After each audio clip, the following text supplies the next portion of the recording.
ಇವತ್ತು ನಿಮ್ಮೆಲ್ರಿಗೂ ಒಂದು ಎಲಡಿಕೆ ಕತೆ ಅಂತಲೇ ಹೇಳ್ಬೋದು. ನಾವೆಷ್ಟೆಲ್ಲ ಸಾಹಸ ಮಾಡಿದ್ದೀವಿ ನೋಡಿ ಇವತ್ತು ಎಲಡಿಕೆಗೆ.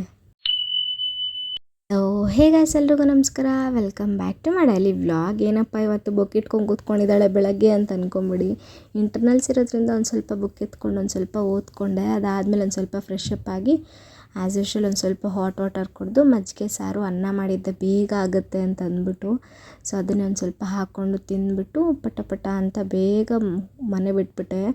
ಯಾಕಂತಂದರೆ ಇನ್ ಕೇಸ್ ಟ್ರಾಫಿಕ್ ಇದ್ದರೆ ಎಕ್ಸಾಮ್ ಟೈಮಲ್ಲಿ ಲೇಟಾಗಿ ಹೋದರೆ ಆಗಲ್ವಲ್ಲ. ಸೊ ಅದಕ್ಕೆ ಅಲ್ಲಿಂದ ನನ್ನ ಫ್ರೆಂಡ್ ಕೂಡ ಪಿಕಪ್ ಆದಳು. ಅಲ್ಲಿಂದ ಇಬ್ಬರು ಜೊತೆಲಿ ಸೇರ್ಕೊಂಡು ಕಾಲೇಜ್ಗೆ ಹೋಗಿ ಇಂಟರ್ನಲ್ಸ್ ಎಲ್ಲ ಮುಗಿಸ್ಕೊಂಡು ಮತ್ತೆ ಮನೆಗೆ ವಾಪಸ್ ಬರಬೇಕಾದ್ರೆ ಏನಾದರೂ ಕುರುಕು ಮುರುಕು ಬೇಕು ಅಂತ ಅನ್ನಿಸ್ತು. ಸೊ ಬಸ್ ಸ್ಟ್ಯಾಂಡಲ್ಲೇ ನಮ್ಮದೊಂದು ಚಿಕ್ಕ ಪೆಟ್ಟೆ ಅಂಗಡಿ ಇಟ್ಟಿದ್ದಾರೆ ಯಾರೋ. ಸೊ ಅಲ್ಲೊಂದು ಸ್ವಲ್ಪ ಸ್ನ್ಯಾಕ್ಸ್ ತೊಗೊಂಡು ಮನೆಗೆ ವಾಪಸ್ ಬಂದೆ. ಈ ಬಿಸಿಲಲ್ಲಿ ನಡ್ಕೊಂಬರೋಷ್ಟೊತ್ತಿಗೆ ಮನೆಗೆ ಸಾಕಾಗ್ಬಿಟ್ಟಿತ್ತು. ಒಂದು ಸ್ವಲ್ಪ ರೆಸ್ಟ್ ಮಾಡಿ ಅದಾದಮೇಲೆ ಒಂದು ಸ್ವಲ್ಪ ಅನ್ನ ಮೊಸರು ಸಾರಿತ್ತು, ಅದನ್ನೇ ಕಲಿಸ್ಕೊಂಡು ತಿನ್ನೋಷ್ಟರಲ್ಲಿ ನಮ್ಮ ಅಜ್ಜಿ ನನಗೆ ಎಲ್ಲಡಿಕೆ ಇಲ್ಲ ಅಂತ ಬೇಜಾರು ಮಾಡಿ ಕೂತ್ಕೊಂಡ್ಬಿಟ್ಟಿದ್ರು. ಸೊ ಅವರೊಂದು ರೌಂಡ್ ನೋಡ್ಕೊಂಬಂದರು, ಎಲ್ಲೂ ಸಿಗಲಿಲ್ಲ. ಸೊ ಅದಕ್ಕೆ ನಾನು ಒಂದು ರೌಂಡ್ ನೋಡ್ಕೊಬಂದು, ನನಗೂ ಎಲ್ಲೂ ಸಿಗಲಿಲ್ಲ. ಆಮೇಲೆ ನೋಡಿದ್ರೆ ಫುಲ್ಲು ಮಳೆ. ಸೊ 1 ಕಿಲೋಮೀಟ್ರ್ ಹೋಗಬೇಕು, ಮತ್ತು ನಾವು ನಡ್ಕೊಂಡು ಅಲ್ಲಿಗೆ ಬಸ್ಸಿಗೆ ಹೋಗಬೇಕು ಅಂದರೆ ಸ್ವಲ್ಪ ಕಷ್ಟ ಆಗುತ್ತೆ.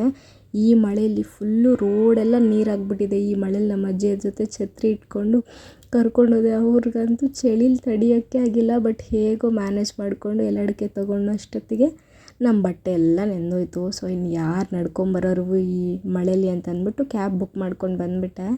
ಮನೆಗೆ ಬರ್ಸೋದಕ್ಕೆ ನಮ್ಮ ಅಜ್ಜಿ ಎಲ್ಲಡಿಕೆ ಎಲ್ಲ ಸೆಗ್ರಿಗೇಟ್ ಮಾಡಿ ಇಟ್ಕೊತಾ ಇದ್ದಾರೆ. ಆ್ಯಂಡ್ ಆಲ್ಸೋ ನನಗೆ ಒಂದು ಸ್ವಲ್ಪ ಬಜ್ಜಿ ಬೋಂಡ ಅದೆಲ್ಲ ಕೊಡಿಸಿದ್ರು, ಚಳಿಗೆ ಬೆಚ್ಚಗೆ ತಿನ್ಬೋದು ಅಂತಂದ್ಬಿಟ್ಟು. ಅದೆಲ್ಲ ತಿಂದಮೇಲೆ ನಾನು ಒಂದು ಸ್ವಲ್ಪ ಓದ್ಕೊಳ್ಳೋಣ ಅಂತಂದ್ಬಿಟ್ಟು ನೆಕ್ಸ್ಟ್ ಇಂಟರ್ನಲ್ ಟೆಸ್ಟಿಗೆ ಸ್ವಲ್ಪ ಪ್ರಿಪೇರ್ ಆಗ್ತಿದ್ದೆ. ಅದಾದಮೇಲೆ ನನ್ನ ಹಸ್ಬೆಂಡ್ ಬಂದರು. ನಾವಿಬ್ಬರು ಜೊತೆಯಲ್ಲೇ ಊಟ ತಿಂದು ನನ್ನ ದಿನನ ಮುಗಿಸ್ದೆ ಅಂತ ಹೇಳ್ತಾ ಬಾಯ್ ಎಲ್ರಿಗೂ.